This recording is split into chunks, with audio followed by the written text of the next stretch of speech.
Hi everyone. So yes, I'm gonna talk about amplifying an instrument today.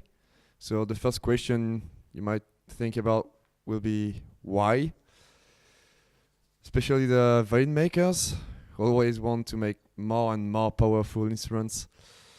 Sometimes an instrument is just not powerful enough. Like if you play in a really big hall or with a huge orchestra or in a band with really loud electric guitars and drums and stuff like that, or if you play in the streets. So I'm not just gonna talk about violins. I will talk about guitars as well, but it works also for other instruments. So yeah, the reason for that, the reason I'm talking about that is sometimes you can have a customer who is a professional player and he might want an instrument for the studio or to play on stage, which needs to be amplified. So I'm gonna tell you about the different ways to do it. The first one, classical one, is to just put a microphone in front of your instrument. It has some advantages and some disadvantages. So the first advantage is it picks up the sound as you would hear it. So with the sound of the bow or the sound of the pick if you use a pick on your guitar. Yeah. Can't even read my notes. Yeah, you have nothing on your instrument that will annoy you when you play, such as a jack lead or something like that. But the problem is a microphone, when it's a good one, it's pretty powerful and would pick the sound all around the instrument. So, for instance, if you have an orchestra next to you, the sound of the orchestra would get in the microphone as well. So for recording, it would not be that good, or even for a concert. And the player would have to stay still, let's say, not move at all. So to demonstrate it, I will ask Felipe to come on stage, and he will play. He will play for now on an instrument, on a violin he made. Is that true? Yeah. You make it? Is that? Yeah. Yeah. So it's one he made, and yeah. So that will be for the demonstration of the microphone.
Sorry.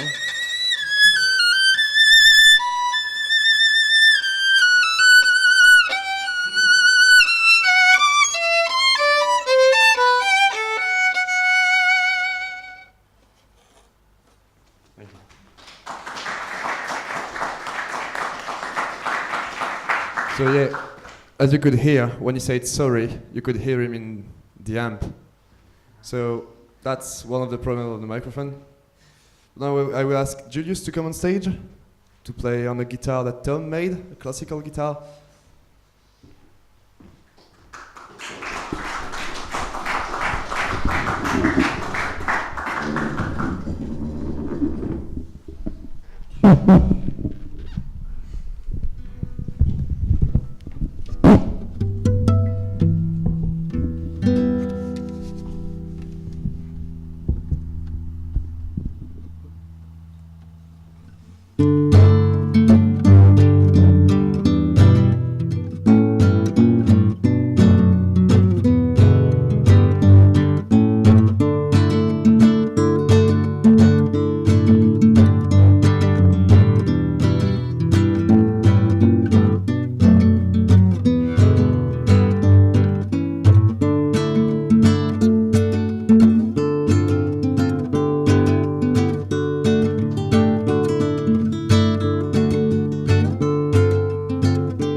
So yeah, that was for the microphone. When you would need to use that, basically in a studio, because it's the best way to pick the sound of an instrument, or when you do some solo concerts. The problem with that is, especially for violins, you can't really move. So, like when you have a classical player that tends to move his body back and forward like that, it's not the best thing to use. To avoid that, you got some special microphones for violins. Slide number 1, please. So this one is mounted on the edge of the instrument, just like a chin rest. Number 1, number 2, yeah. This one goes on the non-vibrating part of the string. It has advantages, so you can move with the instrument, but the problem of that is it's really close to the player, so you can basically hear his breath. And you have a lead going from the microphone to the mixing console, so it can be a bit annoying sometimes. But you can use wireless systems for that, and you won't have any problem. To avoid the fact that you can hear other people around you or your own breath, you can use piezo or magnetic pickups, such as, well, for the magnetic pickup, I think it's the third one. Well, this is a piezo, and the fourth one then is a magnetic one. So this goes directly onto the rosette in the sound hole. For the violins, it goes under the bridge or against it. So I got one just there to show you.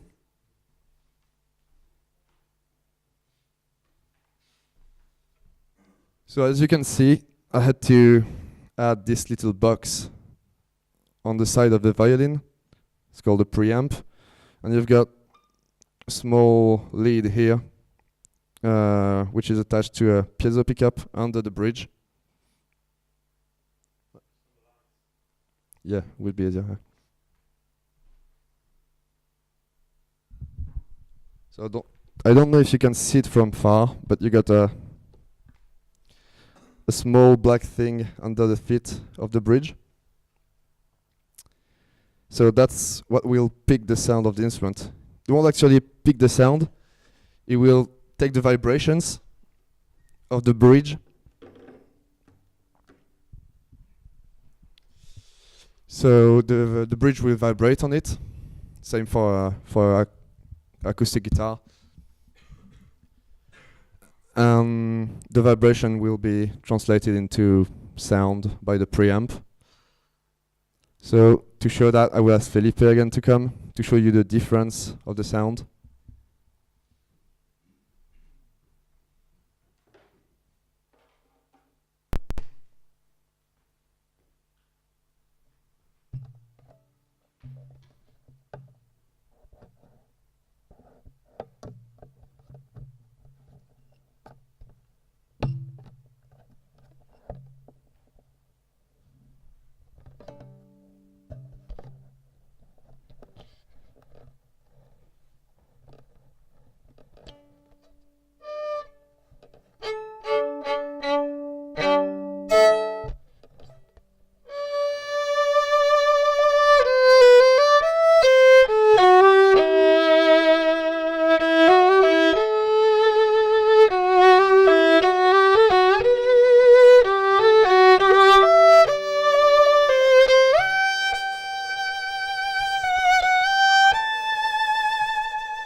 So same, I will ask Julius to come and to play. This time it won't be a 6-string guitar, it will be a 12 strings one, because that's the only one I had with a good pickup on it.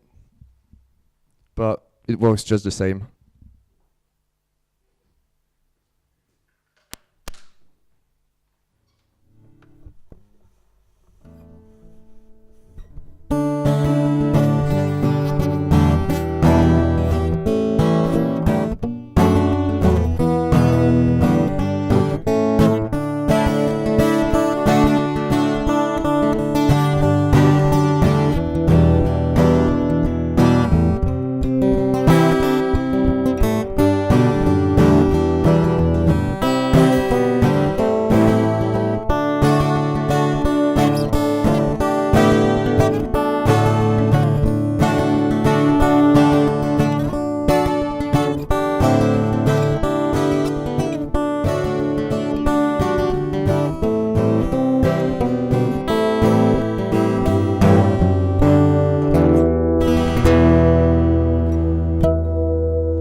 So the main advantage of this system is that it picks just the vibrations and not the sound around. But it's also a problem, because if you have a speaker just in front of you, a monitor, the sound going out of the guitar will be in the speaker, and with the sympathy, it can make vibrate the strings, which will be picked by the piezo, which will go in the speaker, on the strings, piezo, and make a cycle like that, and make a feedback, which you don't want. It's that weird, really high note you can hear. To avoid that, you can put some mutes for the guitars. It's just a cycle of rubber you put in the sound hole. Or you can use, for the violins, to avoid that, you can use a special kind of piezo, which is called the band. You can see why it's called like that. Not sure if it works, never tried it, but apparently it does. And another problem is that because it's against or under the bridge or around the box, it can prevent some vibrations. And so when you play acoustically, it won't sound the same. But to avoid the feedbacks as well, what's been created, and I'm sorry for the really classical guys here, guys and girls, sorry Drew, it's the electric instruments. So if you can give me the next slide.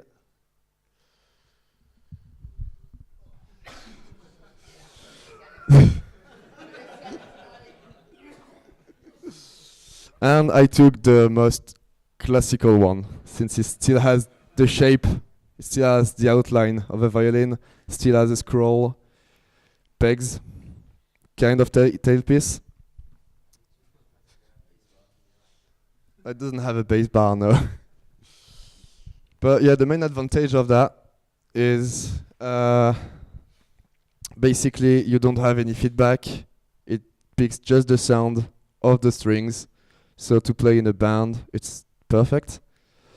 The problem is that it doesn't sound acoustically, but it can be an advantage if you have annoying neighbors that don't like noise. That won't make any noise as long as you don't plug it or you use headphones. And it doesn't have a big sustain, let's say. It doesn't resonate as much as an acoustic instrument, which can be great if you use effects, such as distortion or delay or something like that. You want a dry sound, let's say. And so this would be what you would advise if your customer tells you he wants a dry sound on an instrument.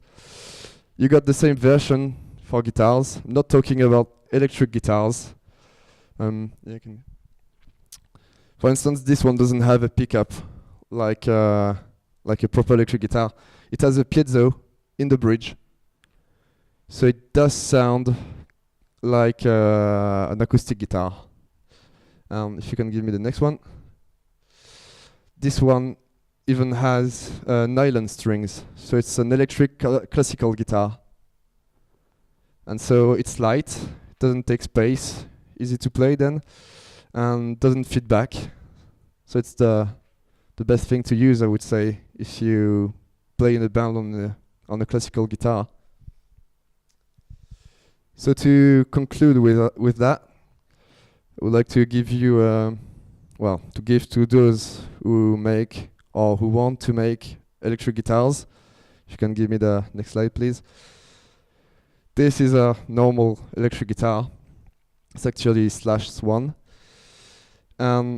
You can add some different sounds to your guitar by using that kind of bridge. Like that you can see it, but it actually has piezo in it. And so your electric guitar can sound like an acoustic guitar. So you can blend this sound with the pickups and have a totally different sound, or just use that. So if you need for one song an acoustic guitar, you can just not change your guitar, just steal this one, use this one. So yeah, it's something that worth trying. If you make electric guitars, you should try someday to put a bridge with a piezo in it. So that's all for me. Do you have any questions?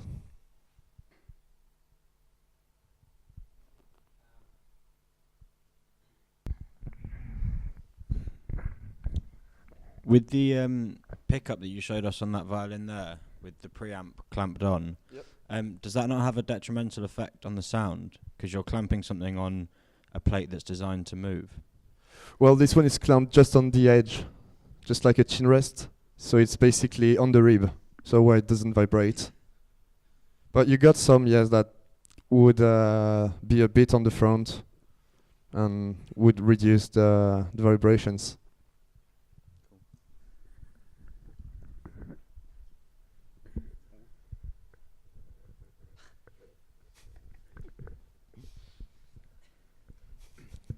Yeah. With the microphone that I have played, you said that you can take the sound around, no? There is not kind of just unidirectional to do that, or even with this unidirectional, you take the sound around. Well, this one is unidirectional, but it still picks the sound around. Okay. Because the sound goes everywhere. It's not just in one direction, so there are some frequencies that goes to the microphone. Okay, thank you. Welcome.